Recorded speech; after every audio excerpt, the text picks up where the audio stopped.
Hello, it's 7 o'clock. You're watching Sky News Breakfast. These are our top stories here this morning.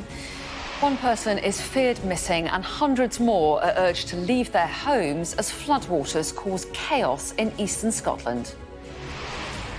How are you feeling? Devastated. A month's rain has fallen in the area in the past few days, leaving homes underwater. A former war crimes investigator has been appointed to oversee the criminal investigations into the former US President Donald Trump, including his alleged role in last year's Capitol riots. As Sky News hosts a major science and tech event, can the UK really have big ideas and become the next Silicon Valley, as Jeremy Hunt hopes? I think one of my biggest fears over the next few years is that we're going to have to move the business quite rapidly off the shores of the UK. Packing their bags, thousands of Wales football fans are setting off for Qatar ahead of their first World Cup for 64 years. A mother who became severely ill after contracting COVID-19 whilst 36 weeks pregnant has finally returned home to her baby daughter after more than a year in hospital. In sport, England edge out France to win the Wheelchair Rugby League World Cup. In the weather, there'll be some rain for eastern Britain, Ireland and later Northern Ireland, but most other places do look fine. It'll be rather cold, though, with coastal gales in the northeast. And coming up at 1:45, we'll go through the papers with the broadcaster and journalist Afua Hagan and the author Joanna Williams.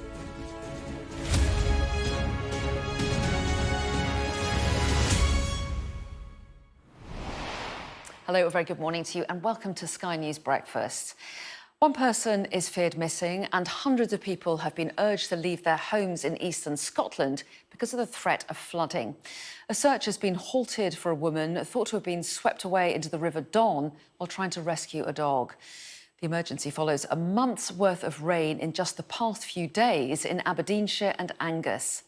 Well, this morning there are almost 40 flood warnings in the area and some householders are already counting the cost.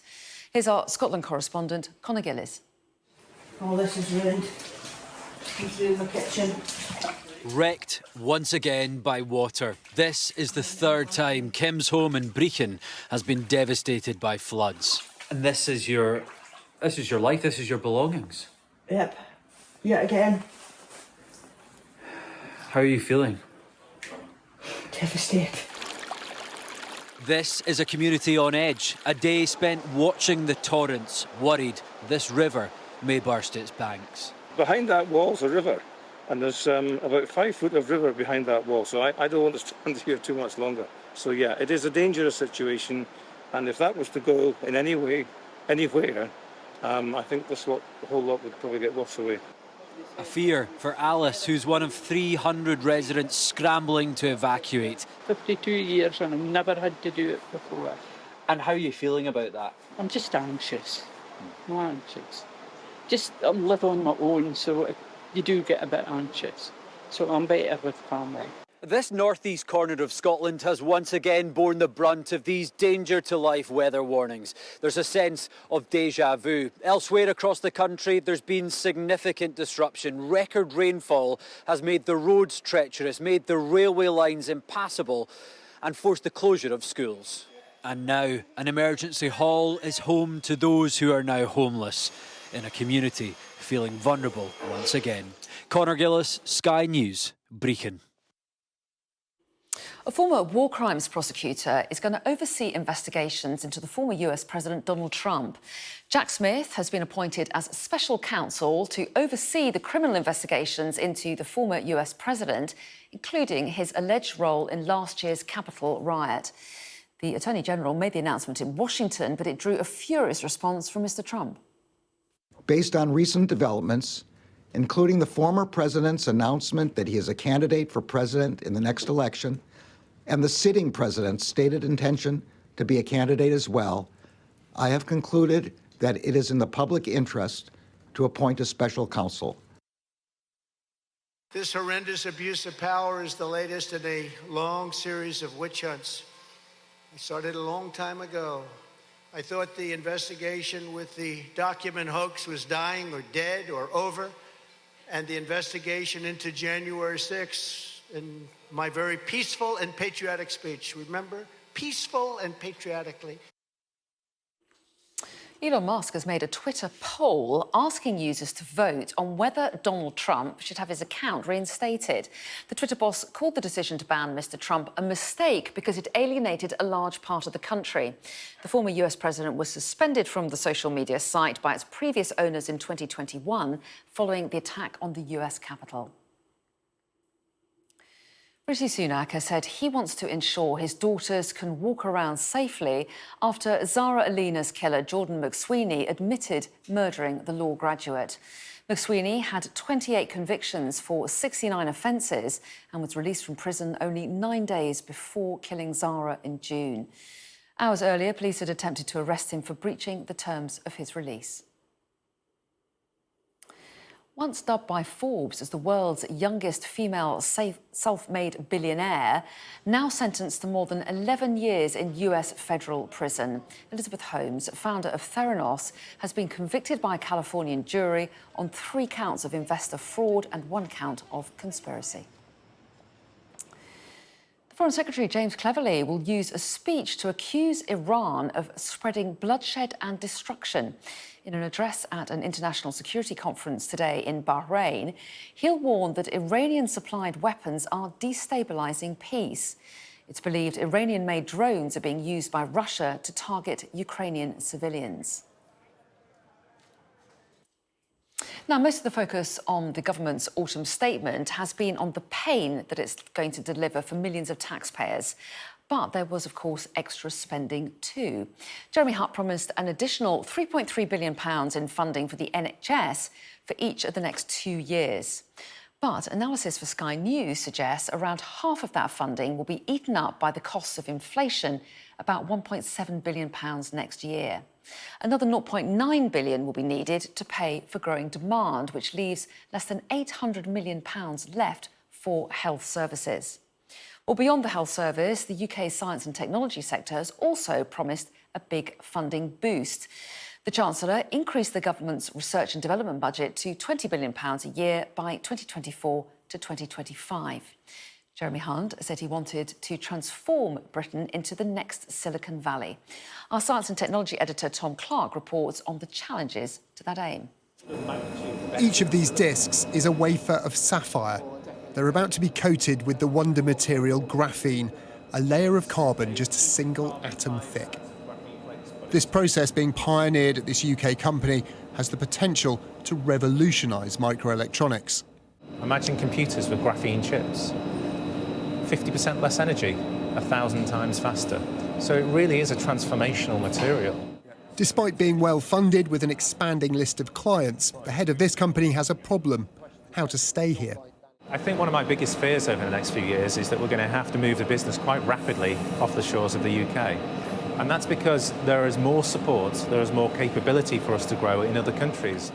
These are the world's first graphene-based electronic chips, and proof the UK can take a breakthrough from the laboratory and turn it into a technology that won't just generate growth and jobs, but potentially change the world. Yet, companies like this also illustrate how the UK is failing to create an environment in which small science and technology businesses go on to be world leaders. I want to combine our technology and science brilliance with our formidable financial services to turn Britain into the world's next Silicon Valley. Yeah. The Chancellor championed science in his budget, protecting research and development funding from a much-feared cut. The sector will be relieved, but to become Silicon Valley, the UK has to take its breakthroughs to the next level. It's not just about big brains aching with knowledge. It's not just about people kind of coming up with discoveries. It's then about creating a kind of pipeline where that knowledge and the technology and the expertise can be made useful to companies and to public services and to society. Realising that vision isn't just about throwing money at science, the UK doesn't currently have a Silicon Valley investment culture. Government-backed innovation hubs have yet to prove their true worth. Technologies like graphene computer chips are set to transform our lives, but whether they'll be made in Britain remains a question. Tom Clark, Sky News, Cambridgeshire.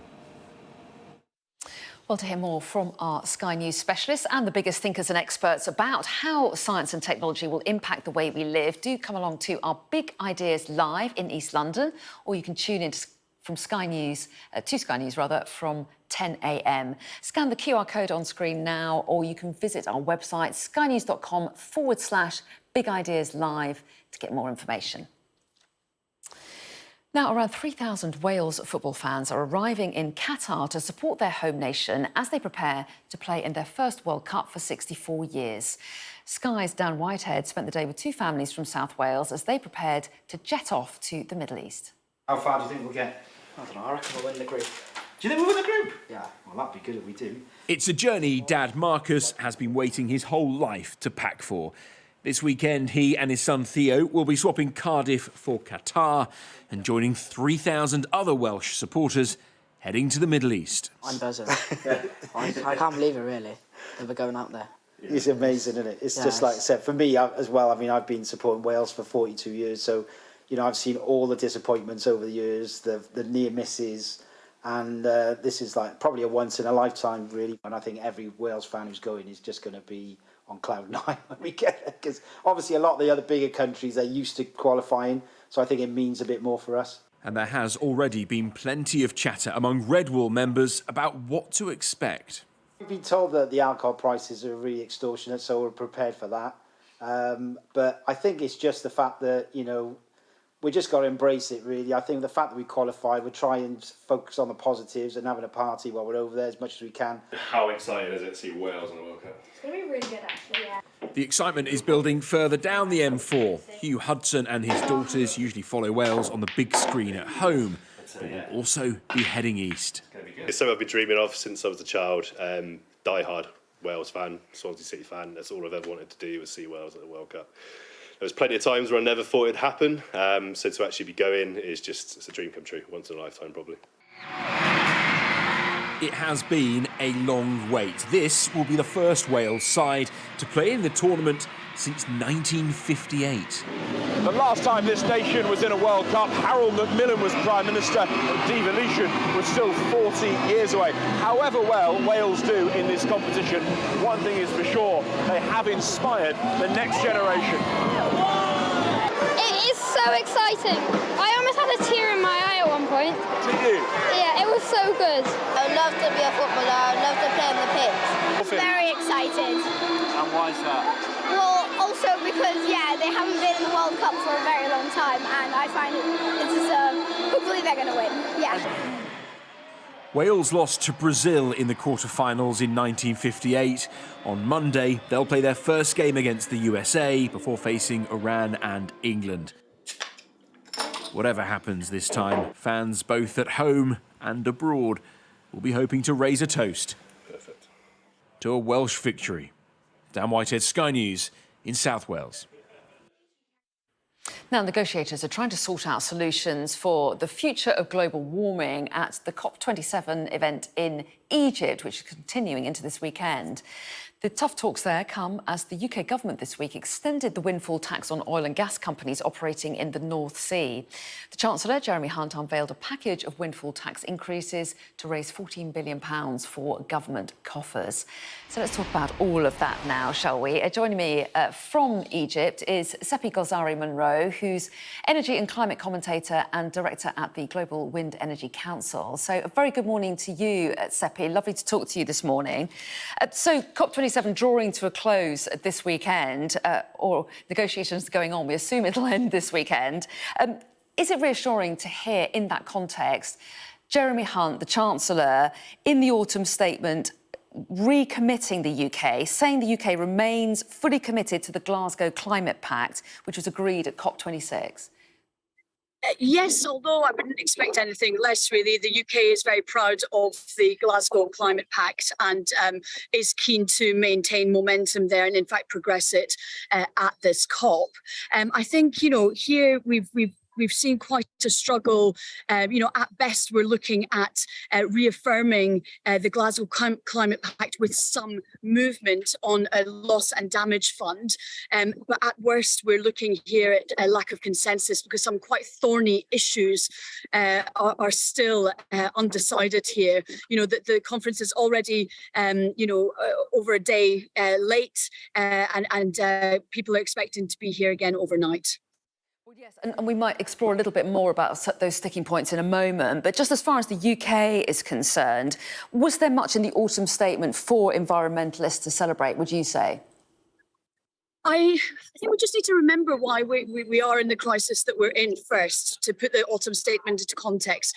Gas prices for households by April next year will have almost tripled household energy bills. So people are really struggling. And one way to really reduce household bills is energy efficiency. That really helps to bring bills down permanently. But unfortunately, the autumn statement is still not meeting the Tory Party manifesto commitment in terms of the deployment of funds in order to get energy efficiency really off the ground in the UK. We've seen a slump in energy efficiency measures since 2012, since the Conservative-led government cuts the green crap, and as a result, households are paying through the nose for rising energy prices. So, unfortunately, whilst there's some good noises on energy efficiency in terms of delivery for households, I'm not sure it will make a huge difference for those struggling this winter and next winter.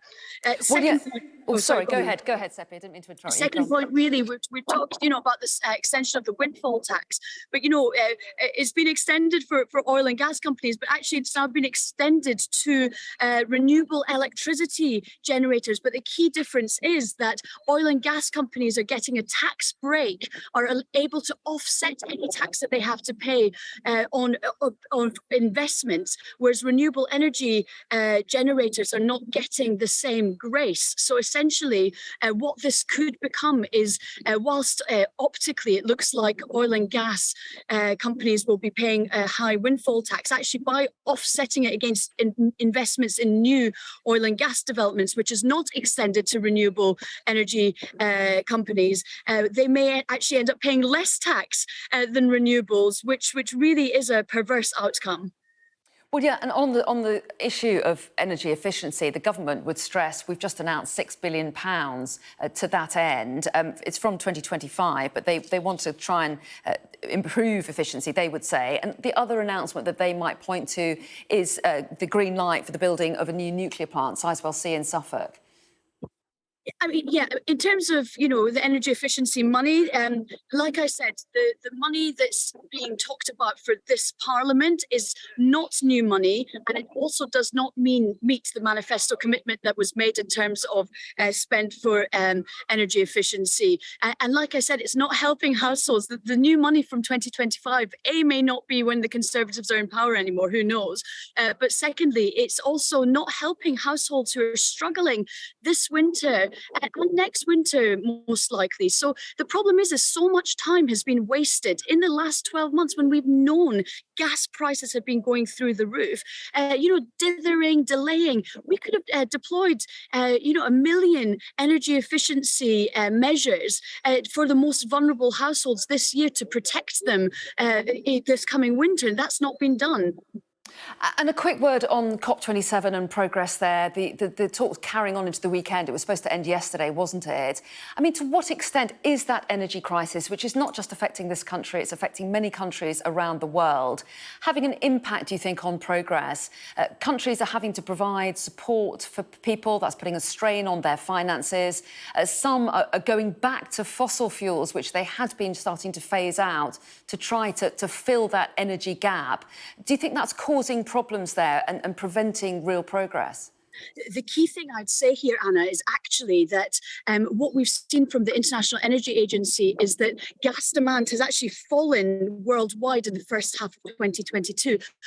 So whilst the fossil fuel lobby, whilst gas lobbyists are trying to portray this as a return to gas, there has been a short-term, rush to replace Russian gas, which is understandable. But the reality is that countries from big emitters, the US, the EU, China, India, are accelerating their momentum towards energy generation. And I will say that this year feels like the very first year where the pieces have really fallen into place for many countries who recognize that renewables are a way out of the inflation crisis, the energy crisis, national security crisis, and a food crisis. So I think whilst there has been a bit of a short-term backsliding, the acceleration, the momentum in the real world to go for renewables because it's the most pragmatic, affordable and secure way forward is noticeable. Really interesting. Seppi Gulzari Monroe, always interesting to get your take on things. Thanks very much indeed. Joining us there from Sharm el-Sheikh. Thank you. Now, a weather phenomenon known as lake effect snow has paralysed parts of New York State. Nearly 2 feet of snow fell in parts of western and northern New York along the eastern end of Lake Erie. Well, New York Governor Kathy Hochul has declared a state of emergency for parts of the state and warned the most intense snowfall is yet to come. Nothing quite like that here weather-wise, but let's give you a full picture now. Anticipation is rising, and so is the atmosphere. Are you ready? The Weather, sponsored by Qatar Airways. Well, flooding remains a concern, with more wet and windy weather on the way, but today it does look drier overall. Much of eastern Britain is grey and wet, with a brisk wind at the coast bringing gales to the northeast. Elsewhere, though, it's largely dry and cold, with some frost and fog in places, and low cloud and patchy rain is going to edge further inland across England during the morning while lingering over eastern Scotland. And it's going to stay pretty windy at the coast as well. Very good morning. You're watching Sky News Breakfast. A reminder of our top stories here this morning. One person is feared missing and hundreds are urged to leave their homes as flooding causes chaos in eastern Scotland. A former war crimes investigator is appointed to oversee criminal investigations into former US President Donald Trump. And thousands of Wales football fans are setting off for Qatar ahead of their first World Cup for 64 years. Ukraine's Deputy Defence Minister has told Sky News he's not ruling out an end to the war by next spring. Volodymyr Havrilov also said that the possibility of his country retaking Crimea from Russia has not been ruled out. He was speaking to Sky's security and defence editor, Deborah Haynes. So do you think, is it realistic that you could even have retaken Crimea by January? There is a phenomenon called black swan. So unexpected event coming to calculations, nobody expected it to come. So I think Russia can face a black swan in the country, in Russia. And it can contribute to the success of us with Crimea. There are also a military option as well, with some kind of combination of forces, resources and something else. We can step in Crimea, for example, by the end of December. Possible. Not excluded, let it be so. And can you just explain a bit more what kind of black swan event could happen in the next 2 or 3 months in Russia? Putin disappeared, for example, due to some reason, or physical or political, for example, or somebody from his circle. Something happened. Or maybe a combination of very disillusioned society in terms of their losses. When do you negotiate with Russia? Negotiate with Russia only when they are ready to leave our territories. Could it be finished before the 24th of February? I think, being realistic, we should, as a military, to follow this scenario that we will need some time to build up some kind of reserves or something, and also that Russia will continue to send mass of people there. And of course, in this case, the war will take some time. But my feeling is that by the end of the spring, this war will over. By the end of the spring? Yes. Ukraine's Deputy Defence Minister there. Well, more on the war in Ukraine now, and the story of a running coach from Cheltenham who's now racing into villages in eastern Ukraine to rescue injured people. Chris Parry flew out to Poland intending to join Ukraine's military, but in March crossed the border on a supply run to Kharkiv and has been there helping ever since. And Chris joins us now live from Ukraine. Very good morning to you, Chris Parry. Thanks so much for talking to us. Tell us a little bit about the work that you're doing there. You're there helping people, getting injured people out, as I understand it, but explain exactly what you're doing. So I'm working with a group of volunteers who've been volunteering since the annexation of Crimea in 2014. So very experienced, some local volunteers. And basically we get requests to evacuate people from the most newly liberated villages on the east a few days beforehand, usually from family who have fled to the west, saying, my mum and dad, my grandma, or whoever is in this village, and we think it's going to be retaken soon. Can you please go and get them out? They have had no word from them because, of course, it's been occupied by Russia. So we go in and basically, as soon as the military in the previous village say, yeah, you're good to go, we then go into the village, which essentially is now the new front. And we just run around, banging on doors, trying to find anyone, because, of course, everyone's hiding out in their basements. And eventually we'll find somebody who then said, oh, yeah, Bob's over there. We then go to his basement, hopefully try and persuade him with a video of this relative. And then they'll come out with us to kind of the local town where we put them in hospital, where they're fed. They've got a warm bed, shelter finally for the first time since, I think, the most recent village. They were taken by the Russians on the 3rd of March. So they've been living in basements since then. Well, yes, and give us more on that reaction that you get from those relatives when you first approach them. How are people feeling? They must be very frightened. Yeah, so we're very fortunate that we are working with Ukrainians, but sometimes when we haven't got a translator or a local with us, things are a lot more difficult because, of course, I don't speak the language and I'm just a foreign person saying, come with us in English, which they don't speak. So they're very sceptical and quite afraid. We've had people basically say, sorry, we don't want to come with you because they're terrified we're going to take them into the woods and shoot them because they think we could be Russian, because they have no idea what has been happening in the outside world, because they've just been locked in this little bubble of this village with no outside comms, no Ukrainians there to talk to them or soldiers or anything. So they've just been sat in their basement for 7 or 8 months with no outside information. So suddenly when a van appears saying, get in the van, we're taking you to safety, would they believe us normally? Probably not. Yeah, so that is tough. And tell us a little bit more about where you take them. Do you take them out of the country or do you take them to hospitals still within Ukraine? So our group kind of specialises in little runs to the front. So we will basically drive an hour from here in Kramatorsk to the frontline villages, take them basically out to a nearby town, which is they've set up a hospice, which is now converted into sort of a refugee centre for these people who have had to leave all of their belongings. And we take them there, and then they have kind of nurses there who look after them for a few weeks whilst they kind of sort their lives out. As I understand it, your job is a running coach in Cheltenham. So how are you finding it there in Ukraine? You talk about going to the front line, the new front line. That must be extremely dangerous. How are you handling it? I don't know. I think maybe I'm a bit of an odd one, but I kind of take each day as it comes. Sometimes when you see some pretty terrible things, it does stay with you. For example, seeing kind of the burnt-out corpse of a mother who we were evacuating. It was supposed to be evacuating her and her daughter, but unfortunately, the day before we arrived, their house was hit. So the daughter, very sadly burnt to death, and the mother was like a ghost. So that does stick with you. But in the moment, you've got a job. You're in a position of care. As soon as you pick these people up, you've got to just get out and get away from sort of the artillery or the drones, which is kind of constantly going off around us. So because of the intensity in the moment, it's fine. But it's kind of when you get back and you start to think, oh, that was kind of close. That was only 100 meters away from us. And that's when you kind of think, okay, maybe my luck might run out, but it's worth it to save these people, I think.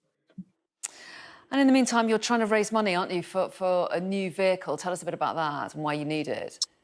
Yeah, so in the summer, it was kind of fine going around in the van because the roads, they're not roads, they're just like tractor trails, but it's okay because it's hard. Whereas now, you might be able to hear it's torrential rain and all the tanks going up and down on these tractor trails. It's just a quagmire. So I've been getting stuck quite recently, and with the winter coming, with the snow and the ice, this van just won't be able to get to the places anymore. And as the Russians are pushed back in this area, the roads are only going to deteriorate. So we're trying to fundraise for a 4x4 so that we can actually keep the work through the winter, because for these people, the winter is the hardest time because it's hitting like -15, -20. Even at the moment, it's starting to go below zero, and just us trying to find these houses, we're getting pretty chilly, let alone being sat in a basement for months and months. OK, and you've got a GoFundMe page for that, haven't you? Well, Chris Parry, thanks so much for talking to us this morning. Good luck with your work and stay safe. Thank you. Thank you very much. Now, the North Korean leader Kim Jong-un has revealed his daughter to the world for the first time as they inspected a ballistic missile ahead of its launch. Mr. Kim's daughter, whose existence had never been publicly confirmed before, was seen holding hands with her father. Experts believe Mr. Kim's daughter is Ju Ai, who is estimated to be aged between 12 and 13. Now, hundreds of hot air balloons have filled the sky over the Mexican city of Leon today. I wish I was actually standing there with that blue sky behind me. Participants from 20 different countries have gathered for the annual International Balloon Festival, which will take place over the next 4 days. And authorities in Mexico are expecting at least 400,000 visitors to attend this year. Well, from the blue skies there to the weather here now. Anticipation is rising, and so is the atmosphere. Are you ready? The weather, sponsored by Qatar Airways. Well, flooding remains a concern, with more wet and windy weather on the way, but today does look drier overall. Much of eastern Britain is grey and wet, with a brisk wind at the coast bringing gales to the northeast. Elsewhere, it's largely dry and cold, with frost and fog in places. Low cloud and patchy rain will edge further inland across eastern England during the morning, while lingering over eastern Scotland, and it's going to stay windy at the coast too. Elsewhere, it's going to be largely dry. The weather, sponsored by Qatar Airways. Still to come after the break, we've got the papers for you. We're going to be looking at what's making the stories in the papers with broadcaster and journalist Afua Hagan and the author Joanna Williams. It's coming up next.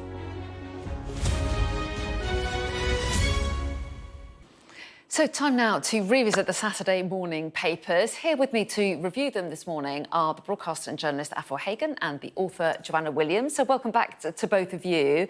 We dealt with a certain number of the front pages in the last hour, but there's so many different stories around on them that there's still some left for us to take a look at, aren't there? And Joanna, you've picked out the Daily Mail to kick us off. Kick us off, you'll see what I did there. It's a World Cup story. And this is talking about the backlash over the beer ban that's just been announced just 2 days before the World Cup kicks off. Joanna, how's the Daily Mail handling this? Well, with sadness, let's say. I think it's understandable for many football fans. Having a pint of beer whilst you watch the match is an integral part of the experience, and it adds to the pleasure and it helps you get in the mood, get excited and cheer on your football team. And I think the fact that this has been banned at such short notice is just yet another illustration of some of the complications that are arising from hosting the World Cup in Qatar. I mean, I have to say, some of them, as Afua is going to come on to talk about, I'm sure are an awful lot more serious than a ban on beer. But still, this has come as a shock to sponsors, a shock to fans. And you know, I'm just sure there must be a lot of people who organise the World Cup who are thinking never again. Well, I hope they're thinking never again, because I think this has really been a very difficult experience. And the danger is it removes the atmosphere. It's not respectful to the people who have struggled in putting together, that, people who've actually lost their lives executives struggling to put together this World Cup, building the stadiums. You know, the whole thing just seems to have been an unmitigated disaster, it seems to me.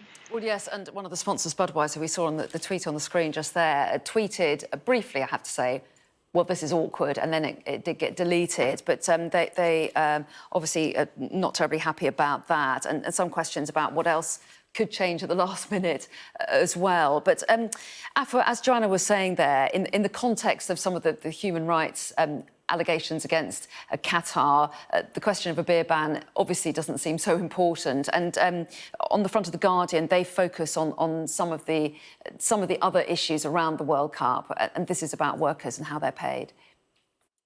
And there's so many issues surrounding this upcoming World Cup. Starts in, 48 hours?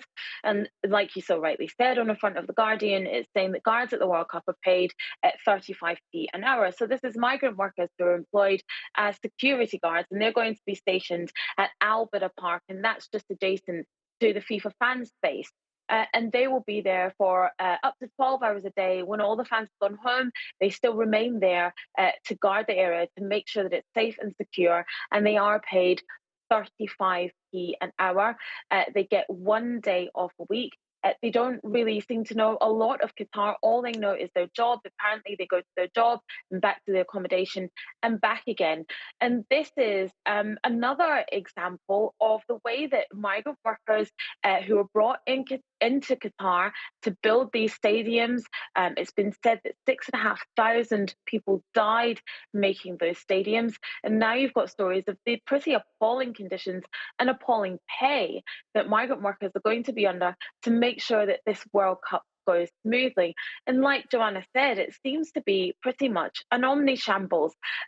We know that, of course, the fact that FIFA wanted to stage this World Cup in Qatar has been so controversial from the jump. You know, the allegations of corruption that led to it being held in Qatar in the first place. And they are just allegations.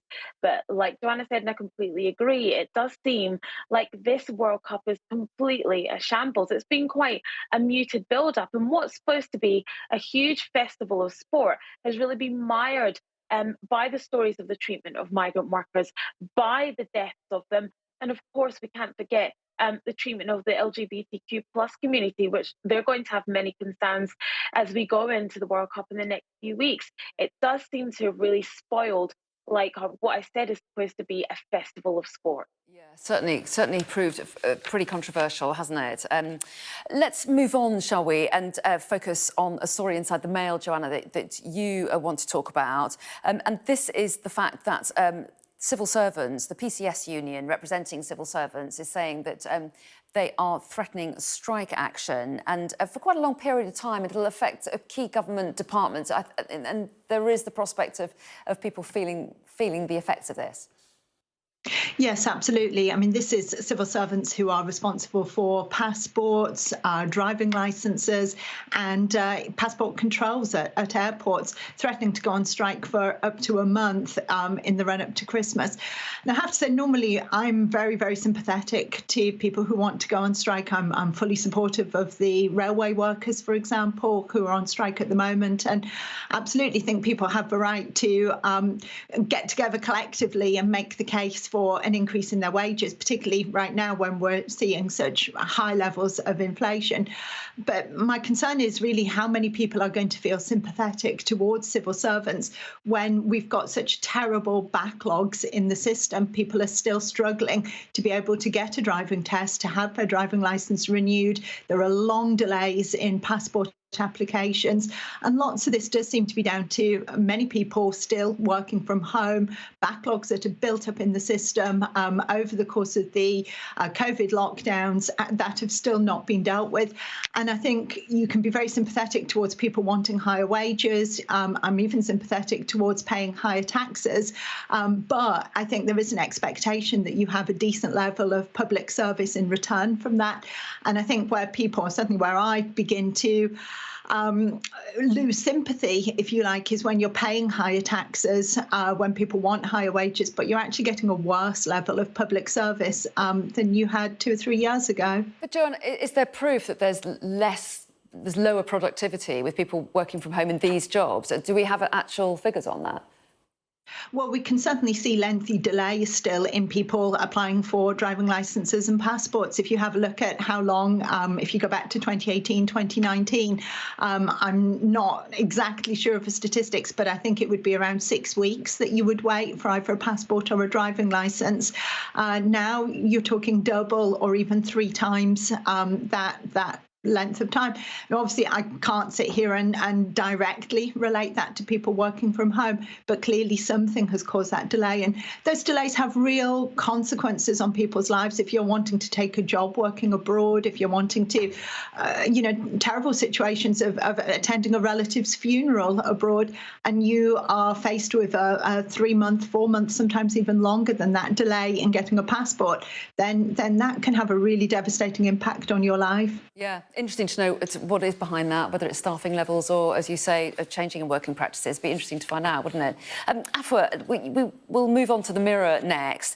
And this is the decision by Rishi Sunak to stop that sort of daily interview being done by a cabinet minister or certainly a minister on that round that they do on breakfast television like this show. Oh, yes, absolutely. We're quite used to seeing government ministers popping up across breakfast television every morning to discuss whatever the issues of the day are. But Rishi Sunak has said that he wants to limit that to 3 times a week.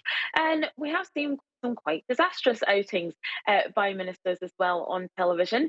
And some of them haven't done very well at all. And I think what Rishi Sunak wants to limit is those. He wants to limit those disastrous interviews. He wants to limit those awkward questions. Perhaps he wants to see or to seem that he's pushing his government ministers to get on with their jobs and get on with the jobs of the day. And I think throughout the period of the pandemic especially, it was essential to see our government ministers on television talking to us about what was happening. We've just had the budget. We're used to ministers talking about what the economic ramifications are going to be for us, and we need that daily, but that's not going to happen anymore. No, yeah, that's absolutely right. We're out of time, but we are going to talk about Paddington in the next hour, so join us next time round. Thanks both for the moment very much indeed.